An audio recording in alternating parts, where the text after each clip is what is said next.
Hello, world. This is Kimberly and Conor Tracy here from Big Red SEO in Omaha, Nebraska. How are you today? I'm okay. Doing good? Doing good? I hope you're doing fantastic. Hey, we have an episode filled with a lot of different stuff going in all different directions. So if you don't mind, we're going to go ahead and jump in on this Friday weekly recap. So if you tuned in on my personal page, I kind of did a little short blip. I got the pool that I needed to do a small video to kind of capture and bring some stuff in for our theme today. But confession, the reason why I did the Facebook Live was because I was nervous. And I have this new thing where whenever I'm nervous or whenever I'm uncomfortable, I just dive in and do it no matter how it feels. So I did that and it felt amazing when it was done and over. And then later on, I came back to the office and I kind of broke down a little bit more. So for those that are not on our personal pages, no big deal. We're here. We're live for you. We wanted to share what kind of conversations can happen to help you determine and identify who your ideal target market is, who your ideal client is specifically. So in running this gig for as long as we have, we do sit down with a lot of different prospects in a lot of different industries. And one of the most awkward questions that we ask, honestly, for other people, prospects specifically, is we say, who's your ideal client? And the reason why this is awkward is not necessarily for us. It was awkward for us at one point in time, but it's awkward because the majority of the people don't know. All they know is that they want to get leads in the door, they want the phone to ring, they want money in the bank, they want to be able to grow employee-wise, be able to make a great profit, build a legacy, come up and show up every single day, and they don't really tear apart or dissect who is their ideal clientele.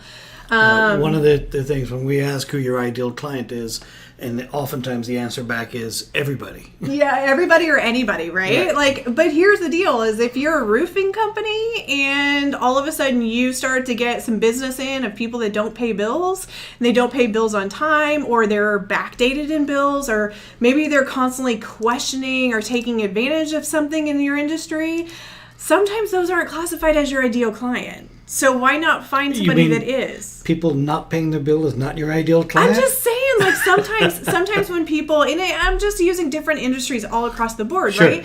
So if you're a car mechanic, you're going to know who your ideal client is. I'm going to make an assumption that your ideal client is somebody that wants to keep their car up consistently, somebody that looks at you as the expert. If you're like me, you want them to make the noise of the car so the mechanic can figure it out quicker and faster, right? Because I'm really good at making those noises. So I would go one more level on top of that. If you're a car mechanic, generally, most mechanics that I know, they don't work on every car. They don't work on diesels and on regular, I was going to say petrol. Gasoline. So they don't work on that, or they don't work on foreign cars, or they won't work on a Saab. Or they'll work specifically on specific cars. Right. So maybe they only work on foreign cars, and that's what they're known for. They niche themselves out, right? Same thing with a chiropractor. If you're a chiropractor that works on kiddos, your ideal clientele is going to be those kiddos, but it umbrellas in the fact that you have to put your marketing and put your messaging around the parent that's going to be in charge of the kiddo, right? If you're a lawn care company, it might not make sense for you to take business from somebody that only wants their yard mowed once a week, right? Maybe you want to be able to do the hardscaping, landscaping, all the flowers and all that stuff all in one gig, so you can narrow out who is your ideal client and target market, right? Or in the case with our person that we use, they've decided not to do the lawn mowing end of things and specialize more in the fertilization, the aeration, and that end of things. So that was what tripped his trigger. That was the area he wants to go into. Yeah. And then somebody else took care of the regular weekly maintenance, and he does the every couple of months kind of thing. And there's a certain shift that happens when you find out who your ideal client is. Now, for me, this was my first business that I launched. Conor, not so much. He's had several of them, right? But for me, whenever I first started the business, I was focused on just trying to sell SEO and web design to anybody and everybody. And I'll be honest with you guys, after a couple scrapes on the knees, right? Trying to jump over things that maybe I should not have jumped over, over, right? Not to should too much, but I experienced what our ideal clientele was, but then also who our ideal clientele was not, right? It's not to say that I don't wish luck and massive success to the other businesses, but for us, some people in the language that our ideal clientele works with is one, they know that they need to invest in order to get more business in. They look at us as the expert. Like, granted, they love our clients, and the majority of them love to learn. They love to have us teach. They love connecting with us. They love coming to us as an expert, but they also realize this isn't what they want to do as a full-time gig, right? So they get that bite off of knowledge, but they also know to lean in and that we're going to help and guide them the direction that they need to do, as well as perform the services for them, right? One of the things, like for me, like an ideal client, somebody that's not an ideal client is if they're not open to collaboration, right? If they're not open to having the dialogue conversation of, hey, who is your ideal client? What are you looking for? How do you want to get there? What's your goals for this quarter? Where are you at? What leads are you getting in? How are you tracking the information? If a client's not open to receiving that or having that conversation, it's usually not an ideal client for us, right? And it comes down almost down to an accountability end of things from that end. You know, if we're asking for, you know, what the success rate is of an SEO campaign or an AdWords campaign or the website in general, or how did the home show work out? Right. We just had the home show here in Omaha last week. Yeah. So if you're not tracking that information and not reporting back that information to your marketing team, then nobody knows what the heck's going on. Yeah. So, I mean, it's one of the things that happens. Hey, Maureen, thanks for joining in for us. Hello. But here's a couple of things. One, when you find out who your ideal clientele is, one, it makes your job easier. It makes your business easier. It makes your pipeline cleaner. It helps you clarify your message. So we know a lot of business professionals that are in marketing groups, and they'll stand up there was one marketing group that said anybody and everybody is nobody. It was some kind of language, and it was genius language that they used, right? But at the end of the day, if you're standing up, you should actually be sharing a message of who your ideal clientele is, so that way people can tune in to, oh, that fits me, or oh, it doesn't fit me, right? Oh, that resonates, or it doesn't resonate. In addition to it, it actually helps you be able to hone in your focus. Where are you focusing business-wise? So prime example, you had a growth this year. It started at the end of 2018. He's like, oh, where on me? Put it on the spot. What did I do? No, like you had an opportunity for a very creative project. It was a very creative project outside of the box. For this guy, it was a strategic thing that he could rip apart, rebuild back in. It was actually really, really cool. He did a fantastic job. He had another opportunity come in that was almost similar, just different industries, and it didn't jive into him. And the reason for it is that he actually found that it wasn't classified as his ideal client. While you were really good at what you did and he made really, really great money, at the end of the day, he didn't get that juice. He didn't get that passionate feel. More likely what happens is if he would have focused on that business consistently and got more in the pipeline, you would have probably been exhausted and tired. Right? Or I would have learned to love it. Well, yeah, and that's the counter of Conor, right? The difference between Kim and Conor, right? But the whole process is whenever you can actually focus on your ideal client and you can hone that in, your language starts to hone in. Like people don't get confused. You know how to convert them. You know how to lead them from point A to point B to point C, right? Sure. Versus trying to take on business anywhere and everywhere. It is a little bit of a different style, right? But it does make sense. The other part for me, which is really, really important, is when you find out who your ideal clientele is, you wind up staying brighter and you're a lot more fierce in the fact of you're willing to step in and serve, right? So like if you don't really know who your ideal client is and you want business anywhere and anywhere, you could kind of try to people please everybody, right? And that's like one of the tendencies that happens in business is whenever people please, and then maybe like they're not getting a good profit, maybe they're not asking for the bill rate that they truly want because they're trying to please everybody and help everybody, and then before you know it, they're exhausted, they're tired, and they don't understand why they're doing what they're doing. Sure. Right? Yep. But it's really, really important. Step one is identify who your ideal target market is. And one of the techniques that we use with a lot of people is we have them write down their last 10 deals that they converted. So it has to be people that have paid, right? It could be monthly, it could be one time, whatever it is.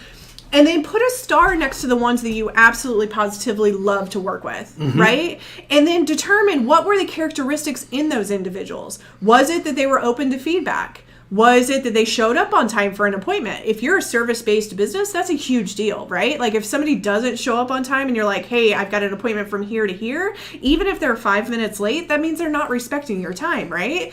Not to say that that needs to be a deal breaker, but maybe you enjoy and you thrive with those ideal clients that show up 15 minutes early and willing to wait with a cup of coffee, right? The other part too is whenever you figure out who the clients were that you love to work with them, also track on the side how much money you made off of the deal or with the deal, right? Sure. Determine how many hours or how much work went in. Where are your profits? That's one question that you always ask our ideal clienteles. It's where do you make the most profit in your business, right? A lot of times that's the area of the ideal client. There's like a mesh that comes together of them making the profit and being able to articulate exactly what they need and providing a solution, and then that's usually the good fit, right? Because then somebody's making money, they're able to pay their bills, they're not trying to scrape by, they're not wheeling and dealing. Instead, they really step in and they just like kind of own and take care of their client, but they're also making really, really good money, right?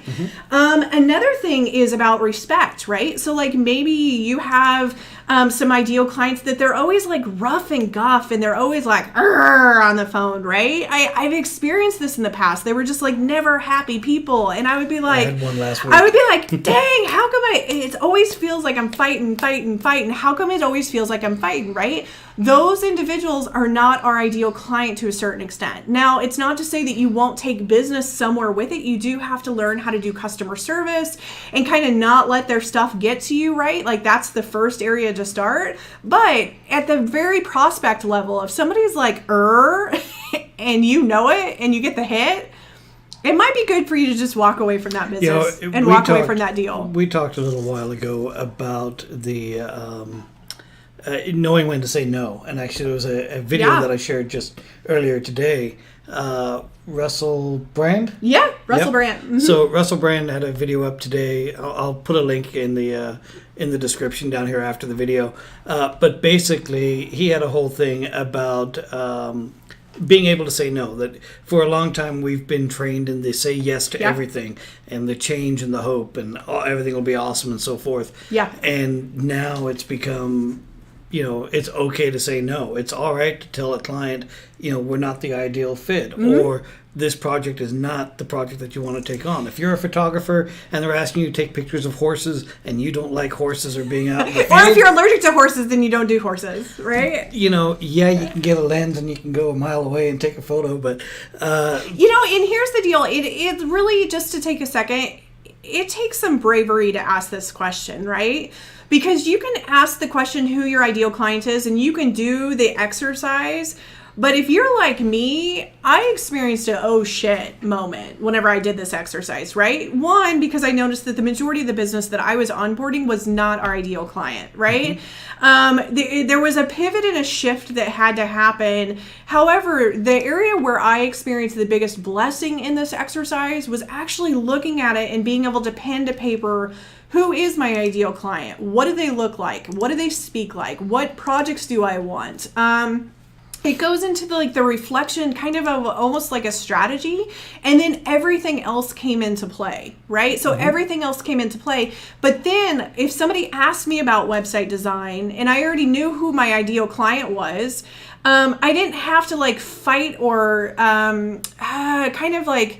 demand that they do business with me, right? So I already knew, are they my ideal client? Yes or no. And if they ask me, hey, what's your pricing? I didn't hesitate giving them a pricing. We're not the cheapest in town, right? Nor do we want to be. But I didn't take it personal if they were like, oh yeah, that's out of my budget. I can't afford it, or oh, that's out of my budget. It's just not even in the realm, right? I just didn't take it personal anymore because one, they weren't my ideal client. It's not to say that you only have to onboard your ideal client. Other clientele will follow you, right? But there's a magic that happens when you hone in to who is your ideal client and you focus on that. You could take side jobs, side gigs, whatever else that you want to make money, right? But eventually where your focus goes, that's where your business is going to grow, right? Hey, Ed. Ed does photography stuff and all that. Yeah. I'm sure you've turned down more jobs than you've taken on. And I know that even the wedding scenes, I mean, yeah, you could do 20 weddings in a year if you wanted, but my God, who wants to do 20 weddings in a year? You know, it's one of those things it's worth like taking a look at. So when you figure out who your ideal client is, the bare bones, right? What you want to do is you actually want to take that, create a persona, and you want to extract like 3 different personalities. So you want to extract 3 different scenarios, right? So like you used earlier, the mechanic, right? So like as a mechanic, our ideal clientele would be somebody that wants to maintain their car all the time. Maybe one of my personas is they have a luxury vehicle that I love to work on, and that's my craft, right? Maybe the other part too is maybe I want to put them, or maybe I want them to invest into a monthly or bi-monthly where they come in for the services anyway, not just whenever their brakes go out. But if you're me, my brakes go out all the time, right? Because somebody has a heavy foot on the gas and the brakes, right? So not like, at the same time. She's learned not to use. Go ahead. I'm sorry. But then maybe the other persona for you would be somebody that like collects cars, right? Because that's a huge persona that if you get them in the door and their ideal client, they might have 14 cars and be able to keep you and your staff and team consistently busy, right? My old mechanic loved me. I know, right? Especially with a Hummer. So like the thing is extract 3 different personalities, because then you can create 3 different stories for different individuals of who your ideal clientele is. This works a lot whenever you're doing networking, right? Because you don't want to give the same elevator pitch over and over and over. It's about the story. It's about pulling somebody in, but then also determining who's there. So this guy is a bullet point guy, right? We've said this multiple times on the other videos. I'm more of a story, let's talk about it, but I still can be bullet point depending on what the subject is, right? Especially if it's coding stuff. I tell him, give me bullet points. But the point is if we were somebody's ideal client, I'm going to have my personality and he's going to have his personality, but we represent the same company, right? So being able to splice out 3 different personalities gives you the ability to create multiple different stories and multiple different angles, and then be able to plant seeds with individuals of a success that happened. Because here's the deal, you're building your ideal client off of the fact you've already booked somebody, so you already have a success story that you're going to share, right? After you get the personalities extracted, that's whenever you create your messaging, right? So you write a message, you embody the message based on whoever the 3 personalities are. And you can go beyond 3, right? You can go beyond just one ideal client. For us, we have 3 core services that we do, plus we do the mentoring and coaching, so technically 4. But we have different messages in every single scenario. We have different ideal clients for every scenario. Yes, some of them cross over, but the majority of the times they have different personalities as well. Like we have the business owner, the marketing individual, and so forth. Yeah, a lot of times they stay in their own lane, essentially. You know, you brought up the networking groups and all that kind of fun stuff, which we were both part of them, and I was in a networking group, and every week, you know, went around the room and everybody stood up and they said what they're doing and what they're looking for a client, and that was all great. Every week I had a different 30 seconds that I rattled off. Yeah. And it took you a while to get used to that. It was pretty intense for Conor. He was like, what, you want me to do what? And say what? And then what? And you would come in and you'd be like, what am I talking about today? Right. And we would huddle with it. Yeah. But it would make sense, you know, and the big thing was that after being in it for almost 2 years or 3 years, whatever I was there, right. And you go around the room and you know that when it reaches one corner of the room, and the 4 people over there, they say the exact same thing every week. Right. The whole room just tunes out. I mean, so they have not identified who their ideal persona is or who their ideal target is. It's quite interesting because like I don't have scientific proof of this, but what I could see was I watch a lot of people. So when I was in the networking group, people would go to stand, and when they would say, hi, my name is, people's eyes would like glaze over, right? So like they could already tell, like people can already tune into, it's the same tone every single week, same deal every single week, same person every single week, right? And it's a sales pitch. So, but whenever like somebody like me or you or somebody that had a different message, we would still stand and say, hi, my name is Kimberly Tracy, but there would be almost a different energy and voice that's infused, and all of a sudden people like would perk up. It's not even their industry, and they would perk up and be like, what's that person talking about? What? Like how? I didn't even know you did that. How did you do that? I don't understand. How did you do that? Even now, you know, when we do different videos, or even this video today, rather than having a whole 5-minute pitch about here's who we are, here's what we do, blah blah blah, and then here's the stuff you actually wanted to hear, I go to webinar things, and it drives me fucking crazy. Sorry, there you go. So there you go. A passionate item about this, but it drives me absolutely crazy when you go to a webinar and it's a 45-minute webinar. 30 minutes of it is introductions about how awesome these people are, which, hey, great, they are awesome. But the last 15 minutes, we ran out of time, we couldn't show you what we wanted. Go ahead and sign up for our newsletter. Right. Motherfucker, I could have done that in the very beginning. But anyways, so... he pulled out the MF, guys. He pulled out the MF. Network groups are the same thing in that realm, is that you don't need to say your name first. You can do whatever it is, and then at the end, and by the way, I'm Kim, and I work with Big Red SEO. Yeah, I mean, you could. Like, that's a totally different side gig, right? Like, a totally different conversation. You kind of went MF, like, hardcore. But here's the deal. Okay, so, like, say that you've created a structure of who your ideal clientele is, right? You pulled out 3 personalities. You created scripts, created messaging, all that jazz. Here's the different area. I actually had a clientele ask me, what do I need to do in order to attract more people like that, to attract a more ideal client? Here's the deal. Go back to the ideal clients that you marked and go and ask them, who do they know? Who do they know that you can step in and serve? Who do they know that need services like you do? How can you make the connection back and forth? Because if your ideal clientele is your ideal clientele, they're going to have like-minded company, right? Mm-hmm. So like in most cases, if they pay their bills on time and they see the value, they're going to know other people that see the value, right?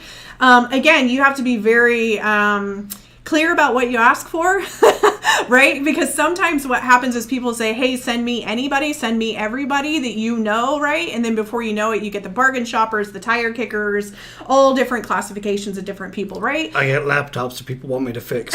Right? And viruses to take off. But if you step in and say, hey, you know that I was able to help you with A, B, and C, and you found true value because you gave me the compliment. Is there anybody else that you know that needs A, B, and C and is looking for somebody that's owning their craft, right? So it's about the language. Do you know anybody that's looking to step in and help them grow and help them amplify? There's multiple different ways that you can say it, but here's the deal is people sometimes forget to go back and ask their clientele for business. But when you have your ideal clientele, why not ask them for business? Why not go back and be like, hey, I'm already here. I served you. You already gave me a testimonial online. I've taken care of you. Is there anybody else that you know that aligns with the way that I represent in the craft that I do, right? Whether it's a service, a product, it doesn't matter, guys. At the end of the day, ask for the business, right? Mm-hmm. Be brave enough to ask for the business because a lot of people are not doing it right now. Right. The most that somebody can say is no. Yeah. I mean, it is. So you get comfortable with, here's my ideal clientele, here's my personas, here's my characters, here's my messaging, I'm going through all this.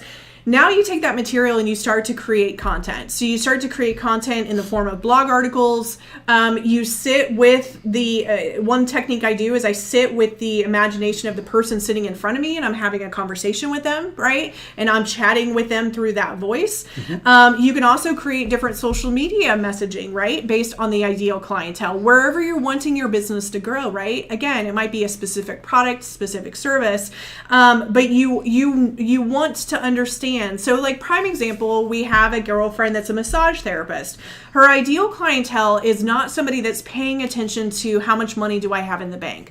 Her ideal clientele is somebody that wants to feel the best that they possibly can in their human body in human form. Somebody that's interested in detoxing, or maybe they're experiencing pain and they want to experience relief for the first time, right? They see the value of having somebody work on their body to remove pain, stiffness, or awkwardness. And she's actually worked magic in the fact that there's been people that have been in pain for years and years and years. And then after a couple sessions, they no longer feel the pain, right? It's different than just popping into a massage place and being like, oh, once every 6 months, let's go get a massage, right? Her ideal clientele is different. Not to say that she doesn't want somebody that just wants a one-off massage situation, right? But her ideal client is somebody that's like, hey, let's get you weekly, let's get you bi-weekly, let's get you consistent. Oh, are you an athlete? Let me help you with your soreness. Let me help you relieve some of this. Did you just go through a moment of grief? Awesome. Come for a massage. Let me help you work through that, help your body. Does that make sense, guys? It's a little bit of a different abstract, a little bit of a different situation. But if you are looking to start to attract your target audience, if you're looking to start to attract your ideal clientele, you have to do the thought process of what are they, where do I need to go, what do I need to do, right? And the easiest place to start, again, is looking at who have you onboarded right now. If you are a brand new business, one key area I would give you is find your like-minded friends. I would say probably 3 to 5 of them. Invite them to a cup of coffee and say, hey, I want to pick your brain for 15 minutes. If you were my ideal client, what service would you go after? Right. What is it that you like that I say and that I do? And where do you think that I could actually enhance my messaging a bit further? Sit back, don't get defensive. Sit back, actually listen, take notes, and take the constructive criticism. The key hint is they have to be business-minded, like-minded people. Right? And then the other area is you got to make sure you don't get offensive. You got to make sure you don't take it offensive. Take offended. And here's the other thing. Realize that just because they say something doesn't mean that you have to apply everything, but they might actually find areas for you to hone in on your messaging that you have never considered and never thought of. And some of the stuff they'll talk about could be 3-5 years down the road for when it is you'll actually implement it, if you even implement it. But having the idea, knowing where they struggled, or knowing different areas that you can improve right out the gate, I mean, that's more than the price of coffee. Yeah, and the thing is like sometimes if you're getting into an industry at the very beginning, you may not know. You might actually have to take a couple deals to know and understand, right? But here's the deal, is business is not meant to be difficult. I get it, like there's tons of messaging out there that says it is. It's not meant to, guys. Like, especially if you own your own business, time is money and time is a value. Hopefully you've stepped in and you're actually leading from your legacy or your soul mission or whatever craft that you actually love and it's a passion of yours, right? But at no point should it be I have to get up again today. I have to do this again today, right? If it is, you really need to take a step back, do the exercises at the beginning of the video, figure out who your ideal clientele is, because you can really make a great living and you can have a high quality of life. And here's the cool thing is when you hone in on the focus of who your ideal clientele is and there's an equal energy exchange, and it's just like you start to get brighter, you start to get lighter, you feel like this extra like skip in your step. Like he even walks different. Like the difference between an ideal client and a not ideal client, he walks differently, right? It makes a difference even on just picking up the phone. Oh, absolutely. When you know that it's a certain client calling, your entire demeanor changes. That was like something we had to work on for years. We were like, okay, hi, how are you? Right? But people could feel it, right? Very much so. What would it look like if you didn't do that? So like I know some people that are in circles, right? And they'll have somebody call, they'll be working on something and they'll have a prospect call and they're like, the prospect's calling right now. Don't they know I'm working on A, B, and C? Like feel that energetically, guys. Like it doesn't feel good. So again, people on the other end, you can fake it and you can stand tall. Hey, how are you doing? Great. That's great. That's great. That's great. But your mental has already shut something off. Right. So why not just be excited for the fact that the fucking phone rang and that you get to step in and you get to help someone, right? And to that point, if you are in the middle of something, whatever it happens to be, maybe you don't answer the phone. Yeah, maybe. I'm a huge person of just answer the phone. Yeah, maybe it goes to voicemail or maybe you get it later. Or you answer the phone, you say, hey, I'm in the middle of something. Can I call you back? And that. So here's the deal. I'm gonna counter him a little bit, because one thing that makes us very different in our industry is that we answer the phone. That is true. We are one of the few. Just a little plug there. Just a little plug there. Yeah. We answer the phone, and we get told that all the time. That like one gal last week went through 7 companies, no answers, picked us up. We got number 8. We converted her. Yep. So, anywho, that's just my own caveat. Like, answer the phone. But yes, answer the phone. But knowing what you're feeling like or knowing what your attitude is like, all of that does come across on the phone. Yeah. 100%. For sure. Okay, so again, to come back through a target market, so say that you've got your personality or you got your personas, your 3 different personalities, your script, all this information. You've started to work on messaging, right? You've started working on social media. Here's the key hint though. Make sure that your website copy matches your ideal clientele. right? So make sure that it's not loosey-goosey, I take business anywhere and everywhere. If you're only in Omaha and you want to only stay in Omaha, state that somewhere on your actual website. If you want to start to expand where you're the Midwest and help all over different places, also state that on your website. Let's see what else. If you prefer an ideal clientele that is open to education, make sure you emphasize that somewhere in your website copy, right? There's a way to articulate the personality that you are and the style that you are without giving everything away, if that makes sense. Especially as an industry leader, you could use our website as an example. If you go to our website, it's very educational focused. We step forward. You've asked multiple times, hey, where's that line of giving too much away for free versus them actually hiring us? Right. One of the areas that we cleaned up was our ideal clientele is the person that wants to learn, right? They want to learn, but they also realize time is of value. So they would rather hire experts like us to do it than them do it. However, if they wish to do it, they can hire us to teach them how to do it. Right. So that's the integration. For us, we have to step forward and give enough for people to know that we're the expert, the industry leader, right?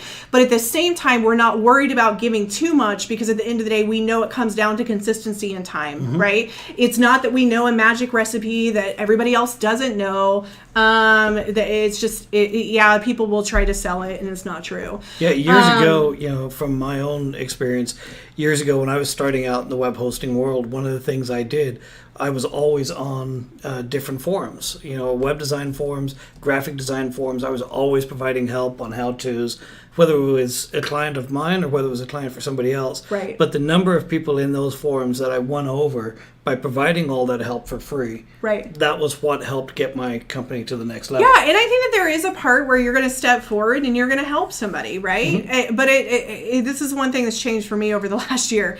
At no point do you give away the farm, right? And at no point do you give away cups and cups and cups of milk, right? Know what you're giving and crystal clear, draw the line to say, hey, I will help with A, B, and C, but from this point forward, and don't be afraid to ask for the sale. So a lot of people assume that somebody wants something for free when in all actuality, they don't. Right. But until you present the pricing or present, hey, here's what it is. If you want to go the next level, this is the cost. When I mentor and coach people, that's one of the biggest shift transitions that they have is because they're so used to giving so much for free. I'm like, wait.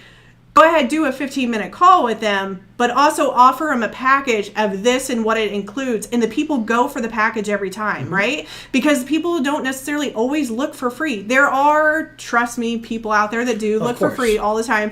But whenever we look at who is their ideal clientele is not looking to get the farm for free. And the same thing with different softwares that I use or whatnot. I'll contact support about a question for something, and it's just does it support this? Oh, yes, it does. Oh, and here's 30% off. I wasn't even asking for that part. I was just looking for the best situation. I can't remember what service it was. Somebody offered me a discount. I told them, no, charge me full service. I don't remember what industry it was, but I wasn't asking for a discount. Energetically, I wanted to invest the full throttle. So I said, no, don't give me the discount, charge extra. And they came back, they were like, what? We've never heard somebody say that. Again, for me, it was, I want to purchase at the full rate that I, in my mental capacity, said I'm investing this chunk, right? Right. So it's kind of one of those, not everybody does it. Some people love discounts and deals and coupons and all that jazz. It's we cool. do that at different restaurants, when they screw up the order or whatever else. There are times when it's just, just leave it on there, just get it done. Yeah, we did that last on Saturday. They messed up. It is so sweet. They messed up so bad. And they were like, oh yeah, we're going to take it off. And we just I just swiped the card. Swipe it and go. Swipe and go. Close that circle. Yeah. Okay, so let's see what else here. So can you recap what the initial steps were at the very beginning? Don't recap as in read everything all over again. I'm like, do you not remember what Just hit those bullet points. So the things to do, is that what you're talking about? Yeah. Okay, awesome. So right your key hinge was step 1, identify who your ideal target market is, right? So figure out who your ideal clientele is or client. Step 2 is create a persona. Step 3 is break that persona into 3 different personalities. So think of Joe, Bob, and Jill, right? and figure out who they are, what they do. The next step is embody your ideal client. So start to use the language, start to write copy, start to do Facebook Live videos. Kudos to those that have started doing them. Yes. I'm so excited. There's a couple of you out there. But yeah, so like definitely do that. Start to craft stories and share stories. Plant little seeds of your ideal clientele, right? And then ask your ideal clientele that you've already booked. So these are clients that you've already booked, that you have classified as your ideal clientele. Go back and ask them if they know other businesses that are like-minded just like them, and or other individuals that value a craft that you would offer, and see if you can actually get them to make a connection for you, right? Biggest area people drop off and they don't do it. And believe it or not, people want to help. They want to step forward and make connections, especially in society today. And then the next part is go through and actually make sure that your ideal clientele is through all of your messaging on your website, your social media, marketing materials. If you do phone scripts, make sure it's there. If you have an email with a signature at the bottom, make sure that whatever message that you put there resonates with your ideal clientele. And that's pretty much it, guys. That's some pretty basic steps. You can go back to the beginning of the Facebook Live to be able to get the different activities and exercises that I added in. Because you know me, I get a little wordy when I get all amped up. But yeah, so hopefully you guys found some value with this. I know you had a couple other updates to share with different web stuff. Did you want to look that stuff up? You know, I should dump it over onto a YouTube and just put it over there. But yeah. The quick rundown on things, there were two big updates with Google Ads or Google pay-per-click. One is that they're now testing using big images at the top of the page rather than just a regular ad text. It'd be interesting to see what's going to happen with those images. Like, are they going to image police it or not image police it? I don't know. Well, to dig into that a little bit, so they have opened up the Google Marketplace or the Google Products feed a little bit. And it used to be a paid item that you had to pay to get into that feed. Now that's open up for everybody. So if you have a product, you can submit that directly to Google, and that'll now show up in the search results. If you have your descriptions, your titles, and your content, and everything else filled out like you should, like a good SEO person. And if you don't, you contact us, and we can take care of that. But anyway, sales pitch, over. All right, so that was on the ads. The other item on the ads was that they are removing an item that was in the reporting called the average position. So you can see where your ad was sitting. That's now being removed because, according to Google, nobody needs to know their average position. You just need to know where you are today. Yeah. So you should go in through every single day and look at it. I don't agree. But I don't agree. I'm going to rebel that system. The big item. I can see his horns be like, no, I don't agree with that process. The big item that came out is that Google has closed down one of their big support forums, and one of the forums in particular was a spam forum that we used to use to report other companies that were breaking Google guidelines. Anybody can report, but that's essentially what was going on. They've now changed that. They have a new system in place, and it's called the Business Redressal Complaint Form. That's a big word. I don't Redressal? know. I've never heard of redressal before, but are you supposed to wear a dress and then redress yourself? No idea. I don't know. But basically, I wonder what that word means. Redressal. It's basically for reporting any incorrect information about the business, whether it's URLs, whether it's the business name, whether it's activity. It's not for reporting fake reviews. That's in a different part altogether. But this is something that we do in our monthly SEO. Is that we police, basically. We police the competitors that we're looking at and making sure their information is correct and that they're not going outside the lines and somehow bypassing rules. So redressal means remedy or compensation for a wrong or grievance. Interesting. Yeah, so it's kind of the same thing, except for they couldn't put all those words in the title, so they used a really fancy word. So, and then the final thing, and it's being hammered over and over and over again, and I'll actually read what the quote is, but the quote is, Google encourages businesses not to think of mobile speed as a one-and-done fix. It should be an ongoing priority. Right. And essentially what they're saying is that if you're uploading new content, you're putting on new images, or you're updating, let's say your WordPress or your Drupal, you click update and, no big deal. you have to go back and recheck, make sure your website is fast. Yeah. It is a factor. It is something Google's Speed on a using. website is a huge deal, and they've cracked down in the last 5 to 6 weeks. So again, test your own website, test it on your desktop as well as your mobile. It's getting pretty serious now. Yep. It is really Google getting did serious. update a new part for the mobile speed test. Yeah. So that Google has updated that app. Unfortunately, when I tried it, it didn't work. When I gave you the link, it didn't work then either. Yeah. So there might be some bugs there, but hey, that's the way it goes. The final Follow item, the rules. the last item that I will talk about is the .dev. Now, we talked about this last week or the week before. Those domains are $12,500 to buy the domain. There was other domain extensions that got released, and Connor this morning was rattling them off to me. I was like, no. And then she's like, oh, that one would be that good. one sounds good. So, But basically, hundreds of dollars later. yeah, the .dev is now publicly available. You can now pick it up for between $12 and $15. So as of March 1st, which is today, that's now available. So we went ahead and grabbed our name just like we're supposed to. But, yeah, we always grab our title, our name. We always grab our name. We had somebody do some naughty stuff at the very beginning when we opened the business. So it's just a rule that we do where we purchase anything that has our name affiliated with it. So hopefully, knock on wood, that does not happen to anybody else, but it's a good practice to do, and it's a good investment too, just so you don't have to worry about that. But yeah, so I think that's pretty much it for this week. We will have another theme next week. We'll work and kind of strategize on what we want that to be so we can help you guys with your business as well as your growth. Unless you have a theme that you want to submit to us, then we can review that and say, And that doesn't sound good. We're not going to do that.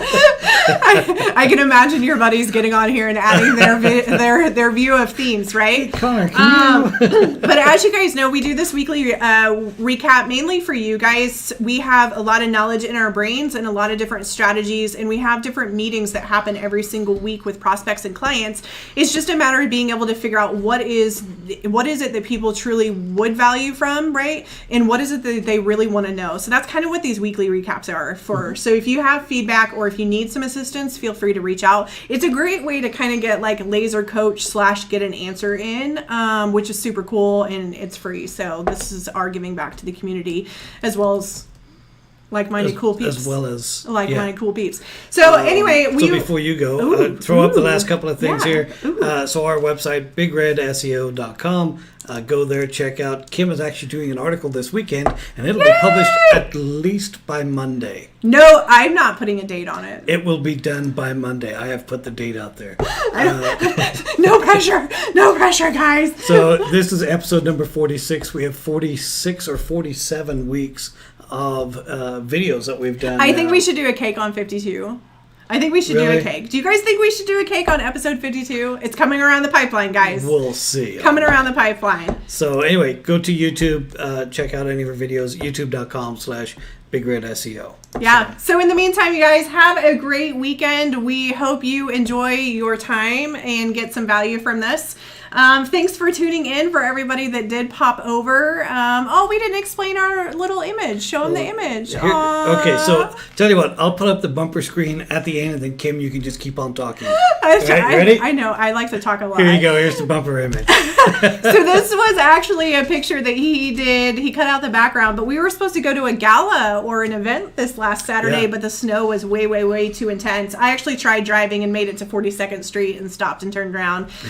We live on 120th, so I think it took almost an hour and a half. But either way, this is a really good picture for us, and we kind of went and splurged a little bit on some suits, which is not our normal forte. But anyway, all right, guys, hope you have a great weekend. Stay in touch. Let us know how we can help you grow or get more knowledge and data, and just keep in touch in general. So we'll talk to you next time. Thanks, guys. All right, guys. Bye now.